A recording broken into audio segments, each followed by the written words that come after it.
Assalamualaikum warahmatullahi wabarakatuh. Sampurasun. Halo Sobat KMC, kembali lagi di kanal YouTube Kreatif Media. Hari ini bareng saya Rana Canugraha kita akan bahas ngobrol santai tapi serius sedikit nih. Karena tentunya pada kesempatan kali ini saya kehadiran tamu yang sangat spesial, orang yang sangat luar biasa yang akan membahas tuntas mengenai permasalahan-permasalahan yang terjadi di negara kita. Oleh karena itu, saya akan manggil langsung nih, ya kan? Narasumber yang sangat luar biasa. Inilah selamat datang Bapak Kompol Dr. Haji Iwan Rasiwan MH. Beliau adalah Kepala Bagian Perencanaan Polres Purwakarta. Sampurasun Bapak. Rampes, Kang Rana. Rames. Kami ucapkan selamat datang Pak di KMC dan tentunya pada kesempatan kali ini bareng sama Bapak akan ngobrol tentang hukum nih ya. Karena tentu ada Bapak di sini. Bapak boleh menyapa terlebih dahulu Pak. Halo Sobat KMC, Sampurasun. Dan tentunya hari ini suatu kehormatan bagi kita Pak, Bapak bisa hadir bersama. Kita akan banyak bahas nih ya mengenai tentang KUHP. Mungkin teman-teman udah nggak asing tentang KUHP itu apa. Dan tentunya KUHP ini menjadi salah satu perbincangan akhir-akhir ini ya Pak ya. Karena KUHP ini sering jadi bahan bahasan karena banyak pasal-pasal baru yang memang ada pembaharuan di aturannya yang dipakai pada sejak zaman Belanda. Nah, kenapa sih di Indonesia ini perlu adanya KUHP yang baru Pak? Apakah yang bikin KUHP lama itu kurang cocok atau seperti apa? Mungkin Bapak bisa menjelaskan tentang itu Pak. Baik, terima kasih Kang Rana. Jadi syukur alhamdulillah ya, pemerintah dengan DPR itu sudah mulai membahas itu sejak lama. Ya, kurang lebih Indonesia itu 60 tahun. Ya, 60 tahun sehingga Indonesia mempunyai hukum pidana nasional itu sendiri. Oke. Ya, nah, kenapa ini sangat perlu? Ya, karena untuk menjamin kepastian hukum terhadap seseorang. Karena apa? Hukum pidana kita yang lama itu dalam bahasa Belanda. Ya, karena apa? Pemerintah Indonesia itu belum secara resmi menerjemahkan hukum pidana Belanda ke hukum pidana Indonesia. Yang beredar di dalam ranah-ranah sidang, baik itu di kepolisian, kejaksaan, maupun daripada hukum, di hakim, di persidangan, itu menggunakan karangan dari semua orang. Apakah dari Mulyatno, apakah R. Susilo, apakah Santuri, seperti itu. Karena apa? Dari pemahaman para Mulyatno maupun dari Susilo, itu beda tentang rumusan. Ya, contoh aja. Contoh tentang pasal 36 pencurian. Ya, itu beda rumusan antara R. Susilo dengan Mulyatno. R. Susilo dalam unsur pidananya, barang siapa dengan sengaja mengambil barang sebagian atau seluruhan, ya, dengan cara melawan hak. Nah, sedangkan di Mulyatno itu barang siapa dengan sengaja mengambil barang sebagian seluruhan dengan maksud memiliki dengan cara melawan hukum. Ini beda antara melawan hak dan hukum, beda. Nah, itu. Jadi intinya dengan KUHP yang kita yang baru, memberikan kepastian hukum terhadap warga negara yang mencari keadilan. Ya. Dan tentunya Pak, perubahan di KUHP ini nih, yang baru ini kerasa pengaruhnya nggak sih Pak? Ya. Bagi masyarakat tentunya Pak. Jelas. Jadi KUHP kita yang baru itu mempunyai 2 buku. Ada 2 buku. Buku pertama itu tentang ketentuan umum. Nah, dari pasal 1 sampai dengan pasal 187. Ada juga buku kedua. Buku kedua itu tentang tindak pidana. Itu dari pasal 188 sampai dengan pasal 624. Beda dengan KUHP yang lama, itu ada 3 buku. Buku pertama tentang ketentuan umum, buku kedua tentang kejahatan, buku tentang pelanggaran. Jadi kita punya hukum pidana itu tidak ada lagi kejahatan pelanggaran, semuanya tindak pidana. Jadi tidak ada lagi pelanggaran. Ya. Jadi semuanya terfokus kepada tindak pidana. Ya. Nah, pengaruhnya ketika perubahan itu yang dirasakan nih ada pengaruh besarnya nggak Pak ketika perubahan itu Pak? Ya, ada. Termasuk juga nanti penjara itu adalah khusus waktu yang lama, ancaman 5 tahun ke atas. Ya, jadi di situ ada namanya pedoman hakim untuk menjatuhkan putusan. Atau dalam pasal 54 itu ada 11 kriteria. Nah, jadi kalau KP yang lama itu orang melakukan tindak pidana, izin penjara, makanya penjara penuh. Ya, Ya, sekarang penjara penuh. sekarang Karena penuh. ketentuan awalnya Nah, seperti seperti itu. Karena apa? Hakim ketika memvonis itu tidak ada lagi kriteria. Betul. Ya, kriteria semuanya penjara. Nanti KP yang baru, nah itu penjara itu khusus bagi ancaman di atas 5 tahun. Oke. Dan ketika ancaman di bawah 5 tahun itu bisa adanya RJ. RJ itu adalah restoratif justice, pembelaan keadaan. Oke. Jadi kalau memang yang baru itu kemungkinan penjara akan kosong mungkin ya Pak ya? Bukan kosong tapi berkurang. Berkurang, ya. Karena memang ketentuan yang barunya di bawah 5 tahun itu. Karena jadi di bawah 5 tahun, ancaman 5 tahun. Nah, itu bisa RJ di tingkat penyidikan, penuntutan, bahkan di hakim juga itu bisa RJ. Oke. Nah, untuk penentuan hukum tersebut itu dimulai pada tahun kapan Pak dilaksanakannya? Nah, ini hukum pidana kita yang baru dan hukum acara pidana kita yang baru, hukum formil maupun hukum material itu akan berlaku pada tanggal 2 Januari 2026. 2 Januari 2026. Betul Kang Rana, betul. KUHP yang baru sudah mulai berlaku. Betul Kang Rana, ya. Oke, jadi di tahun depan itu sudah mulai ada KUHP yang baru yang memang sudah disahkan, ditetapkan juga ya. Betul, jadi formilnya itu hukum acaranya, hukum acara juga berlaku, juga hukum materinya itu, hukum pidana itu berlaku dua-duanya. Jadi suami istri ini berlaku pada tanggal 2 Januari 2026. Nah, pasti ada beberapa pasal nih, kemarin sempat ramai juga ya yang bikin heboh nih Pak ya, yang bikin ramai diperbincangan lah di media sosial yang lihat tentang KUHP ini gitu. Lalu bagaimana sih cara aparat sendiri gitu atau masyarakat memahami pasal-pasal yang ramai diperbincangkan itu supaya nggak jadi salah ambil langkah gitu Pak? Ya, intinya kan untuk pasal-pasal KUHP kan banyak sekali. Betul. Banyak sekali kan, dari pasal 188 sampai 624 seperti itu. Nah, itu kan hukum pidana itu untuk melindungi semua. Melindungi apa? Melindungi kepentingan masyarakat, individu maupun negara seperti itu. Ya, seperti itu. Nah, nanti dengan berlakunya hukum acara pidana, pasti kan berlakunya RJ. Ya, RJ ini masyarakat biar tahu semua. Apa sih RJ? Nah, RJ adalah pemanggilan keadaan. Keadaan semula. Kalau bahasa awan mait itu orang apa itu adalah media suatu musyawarah. Jadi tidak perlu lagi ketika kasus-kasus yang ancamannya ringan, ya enggak, itu masuk kepada ranah hukum seperti itu. Nah, jadi bisa dilaksanakan secara kekeluargaan seperti itu. Tidak kepada retroaktif seperti itu. Kenapa? Hukum pidana yang lama itu masih menganut teori balas dendam. Kan pada zaman dulu kita orang memukul, ini penjara. Betul. Orang melakukan tangan yang sedikit pun penjara. Nah, nanti kita itu sudah kepada hukum pidana modern, lebih kepada keadilan restoratif justice. Gitu. Jadi memang ada RJ itu ya. Ada RJ itu. Ya. Itu ada istilah penyelesaian dengan kekeluargaan gitu.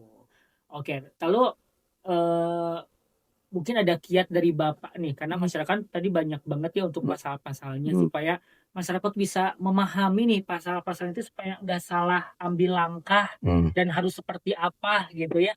Ada kiat dari Bapak nggak? Ya, ini kan masyarakat harus minimalkan membaca. Harus dulu membaca dulu. Betul, ya betul. Tuh, jadi masyarakat juga harus bisa membaca tentang KUHP sendiri seperti itu, biar masyarakat tahu seperti itu kan. Jangan sampai nanti masyarakat ketika melakukan tindak pidana, saya tidak tahu tentang aturan hukumnya, itu kan tidak berlaku seperti itu. Ya, ketika undang-undang disahkan, itu masyarakat wajib mematuhi dan mentaati seperti itu. Nah, untuk memudahkan masyarakat nih Pak, supaya bisa mengakses pasal apa aja yang ada di KUHP itu bisa dilihat di mana Pak? Ya, bisa lihat di Google juga, ya, bisa di web pemerintahan juga, itu banyak sekali di Kementerian Hukum dan HAM itu juga ada semua. Gitu. Tinggal masyarakat juga tinggal di Google udah terbuka semua. Jadi tinggal Ya. masyarakatnya aktif ya Pak Aktif, ya, betul. ingin mencari tahu dan apakah ini sudah ditentukan di KUHP Iya, betul. ya yang berlaku tanggal 2 2 Januari hari, betul. 2026 ini. Mungkin persiapannya nih Pak nih, persiapan masa penyesuaian ke KUHP baru ini seperti apa Pak kira-kira? Kan pemerintah 3 tahun sebenarnya mah. 3 tahun. 3 tahun. Ya, pemerintah itu mulai Undang-Undang Nomor 1 tahun 23. Nah, itu sudah disahkan pada tanggal Desember ya, bulan Desember itu. Jadi 2023 itu ya. Dan berlaku itu tanggal 2 Januari 2026. Jadi ada waktu 3 tahun sebenarnya mah. Untuk masyarakat itu memahami dan mengerti. Termasuk juga aparat penegak hukum juga harus tahu di situ. Ya, bukan hanya masyarakat, juga APH, aparat penegak hukum juga wajib tahu seperti itu. Oke, jadi memang penyesuaiannya itu kurang lebih 3 tahun. 3 tahun. Untuk proses Ya, yang prosesnya cukup juga gitu ya. Nah, tantangannya yang paling terasa nih Pak, Bapak sebagai aparat juga gitu ya. Nah, yang paling terasa bagi penegak hukum itu seperti apa Pak? Dari terasa perubahan ini. terasa ketika melakukan penegak hukum ya enggak. Itu ketika kembali kepada hukum acara pidana materinya itu ada penguatan tersangka, penguatan saksi, juga ada penguatan advokat. Ya, itu hak advokat dikuatkan seperti itu. Ya, kenapa Mas juga biar tahu semua bahwa hak advokat itu diperkuat. Saksi juga diperkuat. Nah, kenapa diperkuat? Kenapa? Biar ada balance antara penyidik dengan pengacara seperti itu kan. Kenapa? Karena hukap itu mengandung ada keseimbangan. Contohnya, ketika seseorang diundang nih sebagai saksi oleh penyidik, ya saksi ini sebagai saksi dia oleh penyidik. Nah, itu saksi itu boleh didampingi oleh pengacara loh. Boleh. Iya, boleh. Kan KUHP yang lama itu dia hanya tersangka saja. Betul. Ya, tersangka saja. Tapi kita KUHP yang baru itu saksi juga boleh didampingi oleh pengacara. Jadi tentunya ada beberapa perubahan ya Pak ya, yang bisa menjadi salah satu keuntungan mungkin ya, lebih ke saksi pun sekarang bisa didampingi oleh pengacara. Saksi korban juga itu boleh. Bisa. Oke, jadi tentunya banyak hal-hal baru. Otomatis di sini kita sebagai masyarakat harus melek digital, harus paham juga literasi tentang KUHP itu apa aja intinya. Betul ya Pak ya. Nah, hal yang sederhana nih Pak, yang sebaiknya masyarakat tahu biar nggak salah paham tentang isi dari KUHP ini tuh yang baru seperti apa Pak? Jadi untuk kita Undang-Undang Pidana itu kan ada 2 buku ya, saya jelaskan. Nah, buku 1 tentang umum, buku kedua tentang tindak pidana. Nah, dalam hukuman itu tidak ada lagi hukuman kurungan. Adanya penjara, pengawasan, kerja sosial dan denda. Nah, penjara itu dikhususkan untuk ancaman yang 5 tahun. Ya, ketika ancaman di bawah 5 tahun itu hakim bisa vonis kepada pengawasan maupun kerja sosial maupun denda. Nah, di situ. Nah, ada putusan pemapan hakim apabila dia berkeadaan dan perilaku daripada seorang tersangka. Jadi ada pedoman-pedoman dalam pasal 54 itu, ada panduan hakim ketika menjatuhkan putusan, terus ada kriteria seperti itu. Oke, jadi memang ada ketentuan khusus yang baru ya Pak ya. Jadi tidak semuanya ketika memang salah harus dipenjarakan. Ya, tapi bisa ada RJ. Ya, ada RJ itu. RJ itu menjadi salah satu solusi yang baru gitu ya dari penegakan hukum yang ada di negara Republik Indonesia ini. Oke, tadi kita bahas tentang RJ nih Pak. Kita pun sebagai masyarakat awam pengen tahu nih, RJ itu singkatan dari apa dan bagaimana prosedurnya gitu Pak. Baik, Sobat KMC, Kang Rana, ini biar masyarakat tahu juga, pada tanggal 2 Januari itu sudah berlaku hukum acara pidana dan hukum pidana, di mana itu ada namanya RJ. Eta naon RJ? RJ adalah keadilan restoratif. Itu punya korban, di mana hak korban itu dipenuhi semua. Ya, nah mekanisme ketika ada tindak pidana yang ancamannya di bawah 5 tahun, kecuali pertama keamanan negara, ya, narkotika, itu pengedar. Kalau dia pengguna, itu BCR dia pengguna juga nih, masyarakat, sahabat KMC, yang orang si A, dia pengguna, kan Hmm. korban, itu bisa RJ, ya, kecuali pengedar. Ya, pengedar penjual juga terhadap tindak pidana kekerasan seksual. Nah, terus juga tentang pidana minimum, itu juga itu tidak bisa RJ. Nah, ancaman di bawah 5 tahun itu bisa RJ. Apa syarat RJ? Itu harus ada kesepakatan antara korban dan juga tersangka. Nah, RJ itu bisa di tingkat penyidikan kepolisian, bisa di tingkat penuntutan di kejaksaan, juga bisa di pengadilan, juga itu bisa RJ. Nah, proses RJ itu dari mulai penyidikan dulu ya. Ketika ada kesepakatan antara korban dan pelaku, dibuat berita acara RJ. Ya, Oke. kesepakatan buat seperti itu jelas berapa nilai angkanya kalau ada, ya. Nah, setelah lakukan kesepakatan, itu berita acara itu diserahkan kepada penyidik. Ini Pak Polisi, saya sudah lakukan RJ. Nah, RJ itu dari penyidik dibawa kepada pengadilan untuk dilakukan penetapan. Nah, setelah penetapan, nanti dimasuk dalam register online Setara Indonesia. Dia biar masyarakat tahu bahwa si A ini telah melakukan tindak pidana dan pernah RJ. Kenapa?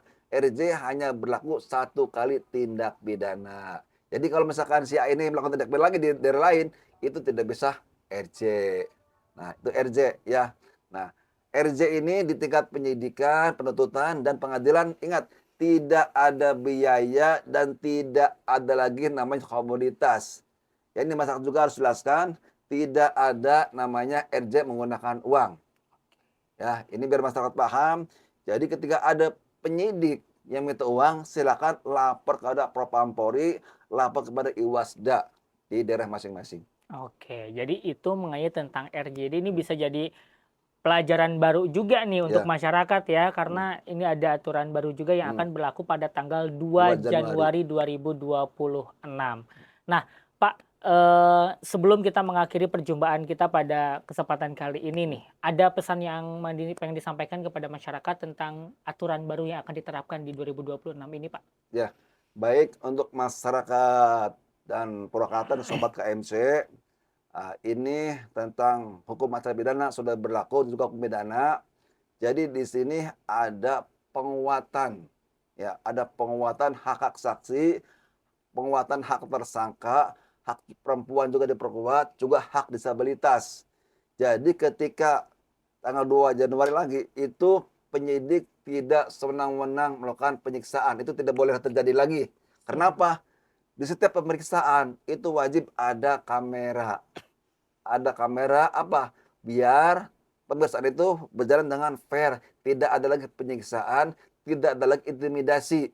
Kan gitu. Kan rata-rata zaman dulu kan ada pengebukan siksa, Betul, yang meninggal. Nah, betul. dengan adanya KUHP yang baru ini, di kamera itu wajib ada di tiap pemeriksaan. Ya. Terus juga penguatan daripada advokat. Advokat diperkuat karena apa? Diperkuat dari mulai apa? Dari mulai saksi diperiksa di penyidik, mulai ditangkap, itu wajib menghubungi pengacara. Dan pengacara itu boleh apa? Meminta barang bukti. Boleh mencari barang bukti. Kan kopi yang lama itu yang mencari menemukan barang bukti adalah penyidik, polisi. Tapi dengan kopi yang baru, misalnya beda baru, pengacara juga bisa mencari barang bukti. Dan apa juga diperluas objek peradilan. Ya, kenapa? Penyidik hari ini polisi, dia harus profesional dan prosedural dalam menangani perkara. Kalau tahapan-tahapan dia tidak menjalankan, penyidik ini bisa kena sanksi, ada sanksinya. Ya, ada sanksinya. Sanksinya kode etik maupun pidana. Itu jelas ada dalam hukum acara pidana. Terus juga itu diperluas ya, diperluas tentang objek perperadilan.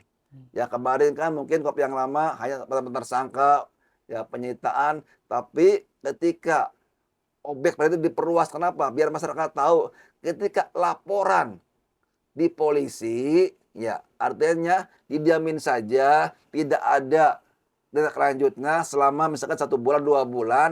Nah, ini pemohon atau korban bisa mengajukan namanya pra peradilan seperti itu. Nah, di sini penyidik juga harus namanya proporsional dan prosedural dalam perkara. Jadi tidak boleh main-main.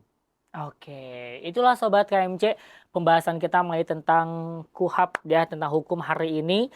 Tentunya banyak sekali yang nanti kita akan bahas juga ya Pak. Jadi teman-teman yang masih penasaran kira-kira ke depannya kita pengen bahas apa lagi nih tentang hukum ini bisa komen di bawah ini ya. Semoga penjelasan tadi bisa bikin kalian lebih paham akan hukum di Indonesia itu seperti apa, karena tentu ini menjadi salah satu penting bagi kita masyarakat Indonesia memahami ya tentang aturan yang ada di negara Republik Indonesia. Betul ya Bapak?